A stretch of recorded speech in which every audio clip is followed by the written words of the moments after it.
With every single team's spring practices coming to a close and the transfer portal being mostly over, let's get into my top 25 heading into the summer before the season starts. But first, here are teams that I considered putting in my top 25, but ultimately I decided against it. I really wanted to put NC State, USC, and Kansas in there. I thought they were all deserving, but they just didn't quite make my cut. I think West Virginia and Florida are going to be good teams. Florida will have a bad record, but they're going to be a good football team overall, and West Virginia is going to be near the top of the Big 12 this year. But let's start at the bottom of the top 25 and work our way all the way to the top. The team that I'm most excited about in these bottom 5 teams is Auburn. Hugh Freeze has been absolutely killing not only high school recruiting but also the transfer portal, and Auburn is in a unique situation to make a real ruckus in the SEC. With Colorado and Washington, I'm a little bit in cautious optimism. I don't quite know exactly how both those teams are going to shake out this year, mainly from the transfer portal, but I'm curious to see how they do. And with Iowa and Clemson, I'm really nervous about both of their offenses. If Cade McNamara can be anything for Iowa at all, Iowa could potentially be a playoff team this year. And the ACC will be top heavy, but if Cade Klubnik and Garrett Riley can figure out Clemson's offense, Clemson could also make a run for the playoffs and be in that top 4 seed. Because of the way the playoffs work, remember.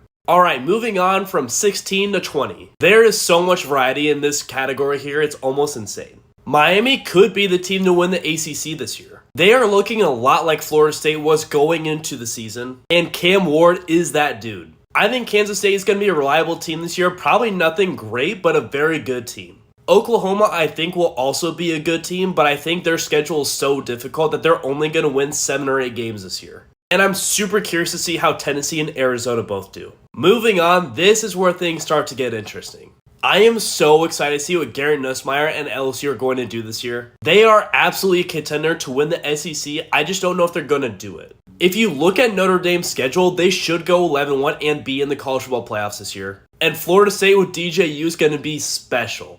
Oklahoma State's going to be a very veteran team in the Big 12, and they could make a run for the playoff. And Louisville has a weak schedule, yet again, and they're probably going to be at the top of the ACC. Jumping inside the top 10, let's get into it. If Cam Rising can stay healthy, Utah's going to win the Big 12, and they're going to be in the college football playoff. Penn State has a chance. I'm not going to say they're going to, but they have a chance to go to the Big 10 championship this year. They avoid playing 2 of these top 10 Big 10 teams in Michigan and Oregon, and that's going to be huge for their record. Alabama drops a little bit without Nick Saban, but I think they stay ahead of Missouri and Michigan. Missouri has probably the easiest schedule out of all the top-heavy SEC teams, and that's going to be huge for their playoff chances. On the flip side, Michigan has one of the hardest schedules in the country, though. Finally, I think this is almost everybody's consensus top 5. It just depends on the order that you want to put these teams in. If you've watched my videos over the past few seasons, you know that one of the biggest things that I look for is a complementary football team. And there's going to be no team that plays more complementary football this year